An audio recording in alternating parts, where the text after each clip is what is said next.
আসসালামু আলাইকুম। সারাদিন রোজা রাখার পর যদি এই ধরনের একটা সুস্বাদু শরবত খাওয়া যায় তাহলে প্রাণটা আহা জুড়িয়ে যায়। দেখুন, শরবতটা দেখতে যতটা চমৎকার হয়েছিল, খেতেও ভীষণ ভালো হয়েছিল।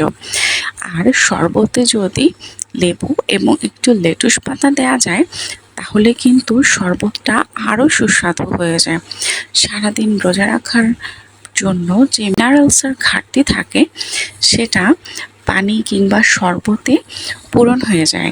তাই ইফতারের আইটেমের সাথে সবসময় আমরা চেষ্টা করি কোনো না কোনো ধরনের একটা শরবত রাখতে। ইফতারের সময় শরবত দেখলে মনটাই ভালো হয়ে যায়। সারাদিনের যে ক্লান্তিটা থাকে সেটা শরবত দেখার পর এমনিতেই দূর হয়ে যায়।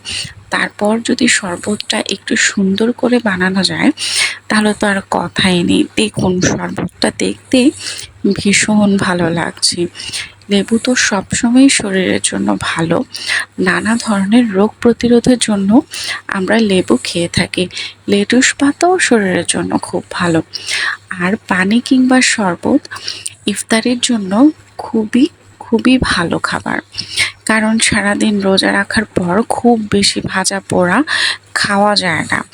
বিভিন্ন ধরনের যদি শরবত রাখা যায় তাহলে ইফতারটা খুব জমজমাট হয়। তাই সবাই চেষ্টা করে যে ইফতারিতে কোনো না কোনো শরবত রাখার, এবং প্রতিদিন একই রকমের শরবত ভালো লাগে না।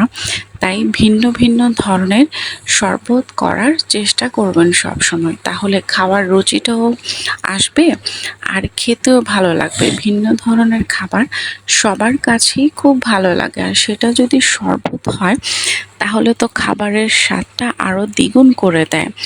ভাজা পোড়ার পাশাপাশি শরবতটা হলে সবাই তৃপ্তির সাথে খেতে পারে এবং শরীরের যেই শূন্যতাটা থাকে, মানে সারাদিন রোজা রাখার পর শুকনো শুকনো একটা ভাব থাকে, সেটাও খুব সহজে কেটে যায়। ইফতারের আইটেমে শরবতটা থাকলে খুবই ভালো লাগে। তাই আমরা বাসায় সবসময় চেষ্টা করি ইফতারির সাথে যেন একটা না একটা শরবত থাকে, এবং সেই শরবতগুলো যেন একটু ভিন্ন রকম হয়ে থাকে। তাহলে মন ও খাবারের স্বাদ দুটোই ভালো লাগে। মনও ভালো হয়ে যায় আর খাবারের স্বাদটাও খুব ভালো লাগে। আজকে একটু ডেকোরেশনের জন্য লেবু আর লেটুস পাতা উপরে দিয়েছি। এতে করে খাবারটা একটু ভিন্ন রকম দেখাচ্ছে এবং ভালো লাগছে। এছাড়াও আপনারা চাইলে বাসায় কোনো ফল থাকলে সেগুলো ব্লেন্ড করেও সুন্দর করে শরবত তৈরি করতে পারেন। এটা বাচ্চাদের ভীষণ পছন্দ।